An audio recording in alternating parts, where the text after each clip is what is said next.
Hi. Yan. Sir, How are you? magandang hapon. Okay naman po sir. Thank you. Thank you, sir. Yeah. Tanggap po kami lahat, yes. We have good news.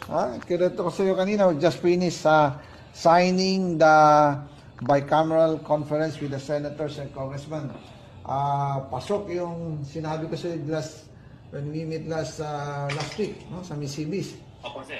Okay, naipasok lahat, additional of 8 billion. Nauna yung 8 billion sa HGAB. Now, naipasok ulit namin another 8 billion. That's 16 billion. So, total yung buong 350 pesos na... Can I take a video of you, sir? Sure. Okay.